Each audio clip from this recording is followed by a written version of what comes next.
बोल श्रीमद् देवी भागवत महापुराण की जय। बोल व्यास नारायण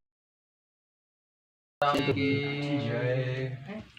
जयंती मंगला काली भद्रकाली कपालिनी दुर्गा क्षमा शिवा धात्री स्वाहा स्वधा नमस्तुते। काली काली महाकाली कालिके परमेश्वरी सर्वानंदकरी देवी नारायणी नमस्तुते। देहि देहि परं ज्ञानं देहि देवी परं सुखं धनं देहि यशो देहि काममोक्षस्वदेहि मे। सर्वमंगल्यमांगल्ये शिवे सर्वार्थसाधिके शरण्ये त्र्यंबके गौरी नारायणी नमस्तुते। या देवी सर्वभूतेषु बुद्धिरूपेण संस्थिता नमः तस्यै नमः तस्यै नमः तस्यै नमो नमः। या देवी सर्वभूतेषु बुद्धिरूपेण संस्थिता नमः तस्यै नमः तस्यै नमः तस्यै नमो नमः। मनोजवं मारुततुल्यवेगं जितेन्द्रियं बुद्धिमतां वरिष्ठं वातात्मजं मारुतविक्रमोक्षं श्रीरामदूतं शरणं प्रपद्ये। परम मंगलमय परात्पर परमेश्वरी माँ जगदम्बा की असीम अनुकंपा से महारानी जगदम्बिका का यह गुप्त नवरात्रि के पावन पर्व में 9 दिवसीय कथा के गुण गाने का मौका हमको मिला। यह माँ जगदम्बिका की विशेष कृपा है।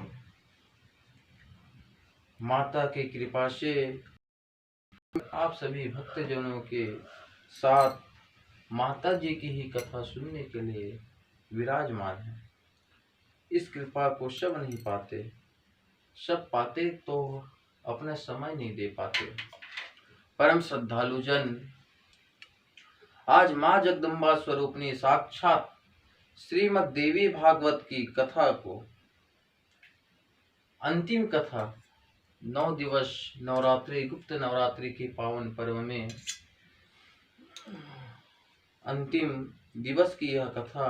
और कहा जाता है जो अंतिम दिवस की कथा सुन ले उनको पूरे दिन की कथा का फल मिल जाता है। इसलिए यह कथा को ध्यान से सुने। न भाषा है न भाव शैली है,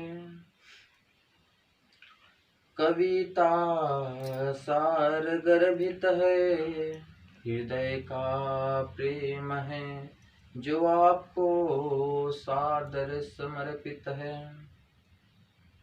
माँ के चरणों में सादर प्रणाम अर्पित है। माता की कृपा से यह कथा माँ को ही समर्पित है। सज्जनों, विद्वज्जन माता एवं बहनें माता के चरणों में प्रणाम करके आइए हम कथा में प्रवेश करें। और कथा में प्रवेश करने से पहले अंतःकरण को शुद्ध करने के लिए 2 शब्द माता का स्मरण करते हुए माता का भजन करें। कहा जाता है कथा में निद्रा देवी का आगमन होता ही है।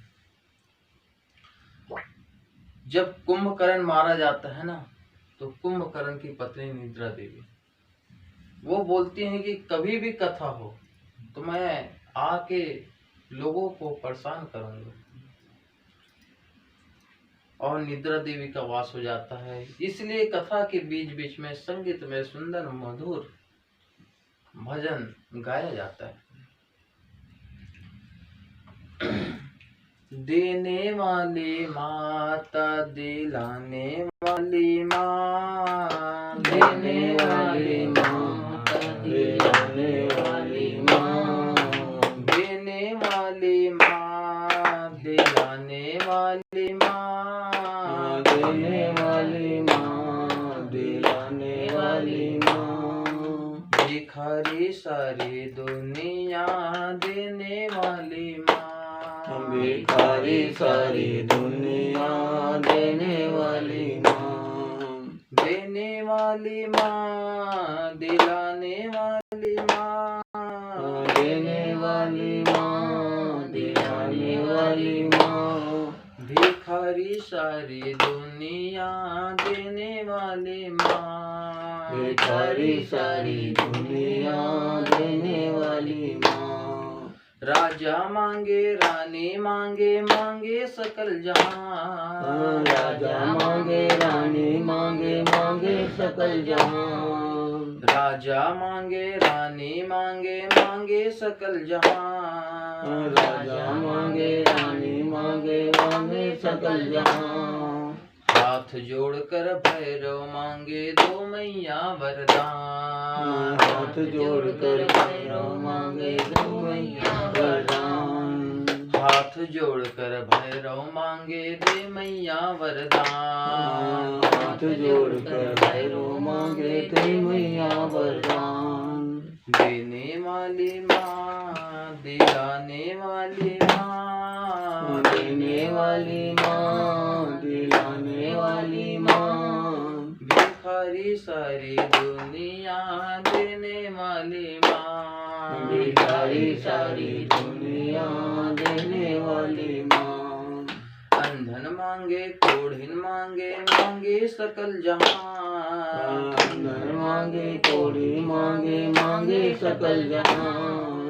अंधन मांगे कोढ़िन मांगे मांगे सकल जहां, अंधन मांगे कोढ़ी मांगे मांगे सकल जहां, हाथ जोड़कर हम सब मांगे दो मैया वरदान, हाथ जोड़कर हम सब मांगे दो मैया वरदान, हाथ जोड़कर हम सब मांगे दो मैया वरदान, हाथ जोड़कर हम सब मांगे दो मैया वरदान, देने वाली माँ दिलाने वाली माँ, देने वाली माँ दिलाने वाली माँ, भिखारी सारी दुनिया देने वाली माँ, भिखारी सारी दुनिया देने वाली माँ। बोल अम्बे मात की जय। 9 दिवस की यह कथा, आज अंतिम दिवस। भागवत क्या है? सभी भागवत, आप भागवत हैं, मैं भागवत हूँ, सारा जहान भागवत। भागवत का अर्थ ही क्या होता है? भ से होता है भक्ति, ग से होता है ज्ञान, व से होता है वैराग्य, और त से होता है त्याग। जो भागवत के पास आ जाए ना, वो भागवत है। बोलो कैसे? तो जो भागवत के पास में आए, उनके में भक्ति है तभी तो आए, भक्ति है तब आए। भ से भक्ति और ग से ज्ञान। भैया यहाँ पे आए हैं तो बड़े बड़े को ज्ञान मिलता है, यहाँ से तो कुछ न कुछ ज्ञान मिलेगा। भ से भक्ति, ग से ज्ञान, जो सबको मिलता है। भागवत, भ से भक्ति, ग से ज्ञान और व से वैराग्य। कुछ ही क्षण के लिए हो, एक घड़ी या 2 घड़ी, कुछ ही क्षण के लिए हो, हमें वैराग्य, हम सब चीज त्याग के बैठे हैं यहाँ पे, घर वर सब इधर उधर सब यहाँ पे बैठे हैं ना, तो वैराग्य, भ से भक्ति, ग से ज्ञान, व से वैराग्य, और अंतिम त से त्याग। भैया इतने गर्मी में बैठे हैं, ना पंखा है, ना कूलर है, ना एसी है, सुंदर सुंदर पकवान, बढ़िया बढ़िया पकवान बने हैं, सबको त्याग कर बैठे। तो आप भी भागवत, मैं भी भागवत, सब भागवत। और देवी भागवत की कथा तो बहुत कम होता है, और इनके सुनने वाले भी कम रहते हैं, बोलने वाले भी कम रहते हैं, और जिनके ऊपर माता विशेष कृपा करती है, कृपा बस नहीं, कृपा से भी, और कृपा विशेष कृपा जिन पर होती है, उनको देवी भागवत की कथा कहने को और सुनने को मिलता है, बाकी सबको नहीं मिलता। और आज के युग में सभी ज्ञानी, नेट का जमाना है, सोशल मीडिया का जमाना है, सभी ज्ञानी हैं। हम ये नहीं बोल सकते कि आप ज्ञानी नहीं ना हो और हम आपको ज्ञान बताएं, ये नहीं हो सकता। हमारी कथा तो केवल सूर्य को दीपक दिखाने का समान है, हमें कोई ज्ञान नहीं। इतना भारी सूर्य को एक दीपक दिखाएंगे तो क्या फर्क पड़ेगा, वो चीज हमारी कथा। अब ज्ञान से याद आया कि दुनिया में सभी को ज्ञान है। होता क्या है, एक शराबी ना धरती पे पड़ा रहता है, पी के पड़ा रहता है। अब होता क्या है, संयोग ऐसा होता है कि वहां से पुजारी गुजरते रहता है, उनके पैर के नीचे आ जाते शराबी। वो भी ऐसी वैसी पुजारी नहीं थे, प्रकांड पुजारी जो चारों वेद के ज्ञाता थे। अब वो पुजारी के पैर में शराबी टच हो जाता है, देखते हैं शराबी है, सोया है, बोलता है उठा देता हूँ, इधर किनारे में कर देता हूँ, और कोई आएगा तो उनके भी पैर में जाएंगे, या गाड़ी वाड़ी आएगा चढ़ जाएंगे। शराबी को उठाता है और उठा के बोलते हैं, आप भैया यहाँ पे ना सो, उधर सो जाओ, या घर चले जाओ, ये तो रास्ता है, आम रास्ता है। शराबी बोलता है, शराबी बोलता है,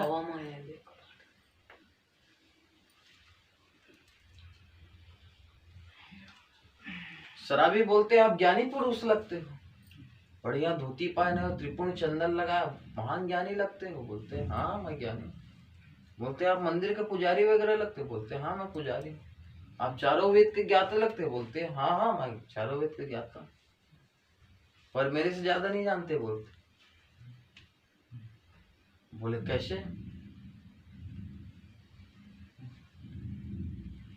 मैं जो पूछ रहा हूँ उसको बता। बोलते आप मेरे को बोले मैं धरती में पड़ा हूँ, मैं तो धरती में पड़ा हूँ, ठीक है, पर धरती किस पे पड़ा है? मैं धरती में पड़ा हूँ तो धरती किस पे पड़ा है? पुजारी बोलता है वो शेष नाग के ऊपर में पड़ा है, नीचे में शेष नाग, उसके ऊपर में धरती है, पूरा शेष नाग उनके बोझ का वहन कर रहा है। पुजारी बोलता है शेष नाग के ऊपर पड़ा है। फिर शराबी बोलता है ठीक, धरती शेष नाग ऊपर पड़ा। शेष नाग किस पे पड़ा? शेष नाग किस पे पड़ा? तो बोलते हैं शेष नाग शंकर के गला में पड़ा है। जितने भी नाग है शंकर के गले में रहते हैं, उनको मालूम है। बोलते हैं नाग शंकर के गले में पड़ा है। फिर शराबी बोलता है शंकर जी कहाँ पर? तो फिर पुजारी बोलता है वो कैलाश पर्वत पे पड़ा है, कैलाश पर्वत पे। फिर शराबी बोलता है कैलाश पर्वत किसके हाथ में पड़ा? वो किस में पड़ा? शंकर जी कैलाश पर्वत पे पड़े तो पर्वत हनुमान के हाथ पे क्यों पड़े? हनुमान के हाथ पे क्यों पड़े? वो किस पे पड़े? तो हनुमान के हाथ पे पड़े। तो हनुमान के हाथ पे क्यों पड़े? पर्वत को हनुमान जी ने उठा लिए थे। तो फिर पुजारी बोलता है हनुमान जी बड़े हैं। हनुमान जी सब बड़े हैं तो पर्वत उनके हाथ पे पड़े। तो बोलते हैं हनुमान जी अगर बड़े हैं तो फिर राम के चरण में क्यों पड़े? हनुमान जी बड़े हैं तो राम के चरण में क्यों पड़े? फिर पुजारी बोलते हैं राम जी बड़े हैं।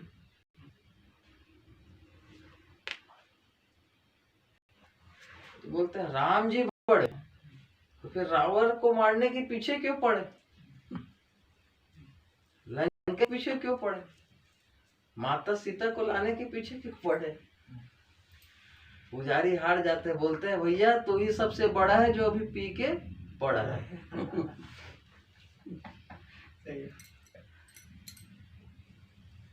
तो कहने का तात्पर्य ज्ञान की कमी नहीं है भारतवर्ष में, सबके पास ज्ञान, अनेक प्रकार के ज्ञान।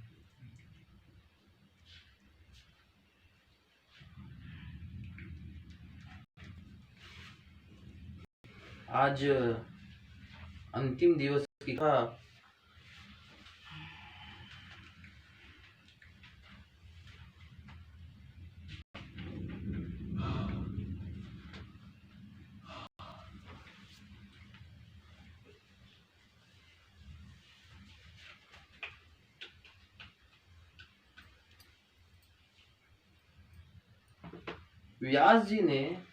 व्यास जी कहने लगते हैं, हे पांडव नंदन, देवी भागवत पुराण सभी पुराणों का सार है। इसमें ऐसा कोई भी पुराण छूटा नहीं है, सभी पुराणों का सार है। इसे सुनकर मनुष्य अपना ही नहीं अपने पूरे कुल का उद्धार कर लेता है, साथ ही इस लोक के समस्त वैभव का उपभोग करके, इस लोक में जितने भी वैभव हैं सबका उपभोग करके अंत में देवी के सानिध्य को प्राप्त होता है। तुम्हें भी यदि मुक्ति प्राप्त करनी है तो इस पुराण का नवा पारायण करना ना भूल। अर्थात बोल जिनको भी मुक्ति प्राप्त करना है तो इस पुराण का नवा 9 दिन का पारायण करना अनिवार्य है। सूत जी ने कहा, विप्रो, इस कथा को सुनाने के बाद व्यास जी तपोवन को चले गए, वन में चले गए और राजा फिर से अपने राज्य कर्म में संलग्न हो गए। सूत जी बोले, ऋषियों, यह देवी भागवत पुराण वास्तव में बहुत दिव्य है। इसे सिद्ध पुराण भी कहा जाता है। इस पुराण को बाल मुकुंद को स्वयं देवी भगवती ने सूत्र रूप में बताया था। देवी भगवती ने बाल मुकुंद को सूत्र के रूप में इस पुराण को बताया था। फिर उसे विष्णु के द्वारा ब्रह्मा ने सुना और उसका 100 करोड़ श्लोक में विस्तार किया। देवी भागवत के 100 करोड़ श्लोक। फिर व्यास जी ने इसे सुखदेव जी को सुनाने के लिए 12 स्कंद में 18,000 श्लोकों के माध्यम से रच इसमें सारा तत्व, सारा ज्ञान निहित कर दिए। मुनियों, इस पुराण जैसा अन्य कोई ग्रंथ न तो पवित्र है न ही पाप नाशक है। ऐसा कहा जाता है कि इसका नवा पारायण अश्वमेघ यज्ञ से भी अधिक फल देने वाला है। इस पुराण के पाठ के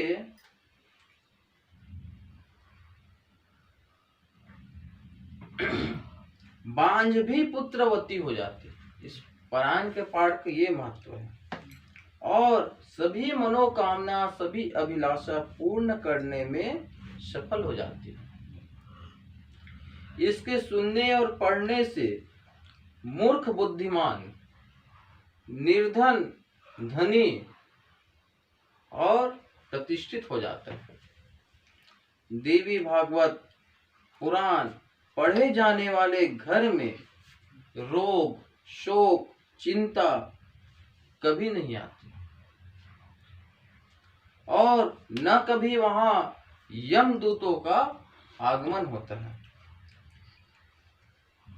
तपोधनो यह पुराण शैव, शाक्त, वैष्णव सबके लिए समान रूप से पठनीय है। इस पर श्रद्धा रखने वाले को नरक जैसी यातना नहीं भोगनी पड़ती।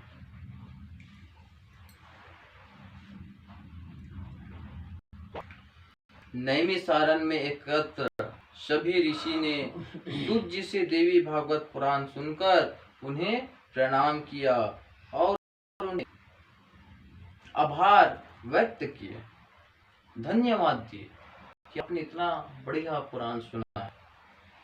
इस समय उनका मुख प्रसन्नता से खिल उठा। सूत जी को ऋषियों से सुपूजित होकर बढ़िया सूत जी का पूजन करके तीर्थ भ्रमण के लिए चले गए और ऋषिगण अपने अपने आश्रम में आ गए। सूत जी से देवी भागवत पुराण सुनने के बाद सभी ऋषिगण इसका आजीवन श्रवण, पठन, पाठन नित्य करने लगे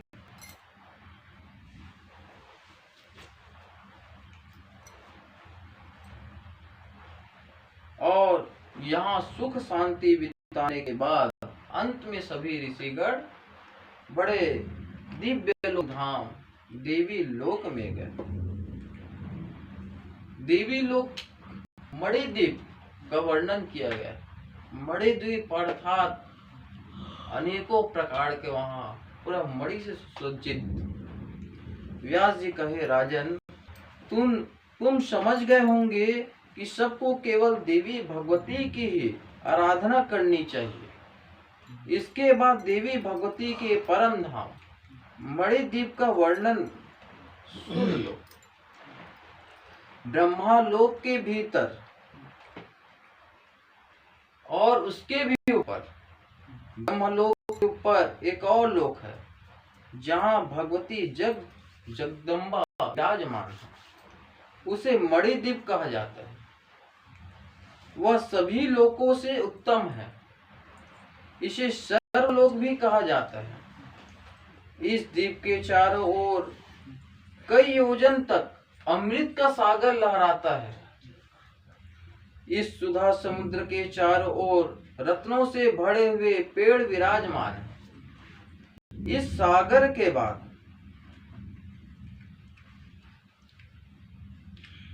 गगनचुंबी दीवार है। इस पर कोटे के 4 दरवाजे लगे हुए। यहाँ चारों ओर आनंद का साम्राज्य रहता है और यहाँ जगह जगह पर देवी में भक्ति रखने वाले जीव रहा करते हैं। इस लौह प्रसाद के आगे कांस्य निर्मित कांसे का विशाल परकोट, जैसे परत, धरती का परत रहता है, पहले लोहे का है, पूरा लोहे का परत, फिर कांसे का परत। इसका शिखर आकाश को छूने वाला है और अनेक सुंदर वृक्ष वहां शोभामान है। इस कांसे की 4 दीवारी के आगे तांबे की 4 दीवारी है। इन दोनों के बीच कल्प वृक्ष के अनेक सुंदर बाग है। पूरा कल्प वृक्ष का बाग। एक कल्प वृक्ष के नीचे आप बैठ जाओ और जो मांगो, मुझे भोजन चाहिए, वहां पे भोजन आ जाता है। जो मांगो वहां पे, कल्प वृक्ष उन्हीं को कहते हैं। उनकी पूरा बगीचा है कल्प वृक्ष। उस बाग का एक एक जो फूल फूला है वो सोने का है, इस तरह चमकने वाला। यहाँ बसंत का साम्राज्य है, वह पुष्पों की छत्र और पुष्पों से नित सिंहासन पर विराजमान रहता है।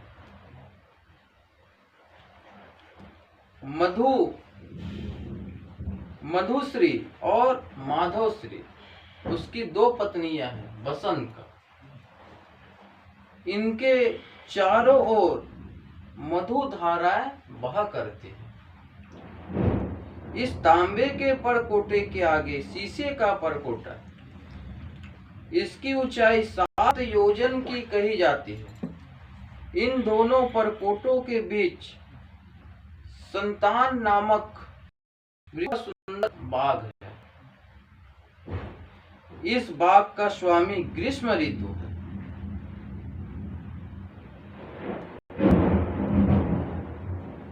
इसकी शुक्र श्री ग्रीष्म ऋतु की ग्रीष्म की शुक्र श्री और सूची श्री नामक 2 पत्नियां हैं। ग्रीष्म से कथित जीव इसकी छाया में निवास करते हैं। वहां का प्रत्येक कोना सिद्ध ऋषि मुनि और देवताओं से परिपूर्ण है। राजन, इस शीशा निर्मित परकोटे के आगे एक पीतल निर्मित 4 दीवारें हैं। इन परकोटों के बीच वर्षा ऋतु का साम्राज्य है। यहाँ मलयागिरी वृक्षों की वाटिका है। मलयागिरी जो चंदन, यहाँ परोपकार करने वाले पुण्य आत्माओं का निवास रहता है। जो किसी को परोपकार करते हैं उनका वहां निवास रहता है। उस पीतल के परकोटे के आगे 15 लौह का बना परकोटा है। इसके स्वामी शरद ऋतु। इसकी भार्या है इस्रू लक्ष्मी और ऊर्ज लक्ष्मी। यहाँ अनेक सिद्धि पुरुष अपनी स्त्रियों के साथ निवास करते हैं। इस पंचलोह परकोटे के आगे चांदी का परकोटा है। इसकी लंबाई 7 योजन है। इस परकोटे का स्वामी हेमंत ऋतु है। सहश्री और श्रेयश्री नामक इनकी 2 पत्नियां। यहाँ भगवती अपने समस्त भक्तों के साथ नित्य निवास करती है। ऐसे मणिदीप जो देवी भागवत का 9 दिन का व्रत रखते हैं, विधि पूर्वक सुनते हैं, श्रवण करते हैं, उनको देवी की कृपा से ऐसे मणि लोक धाम प्राप्त होते हैं। बोलो अम्बे मात की जय। तुलसी वर्षा।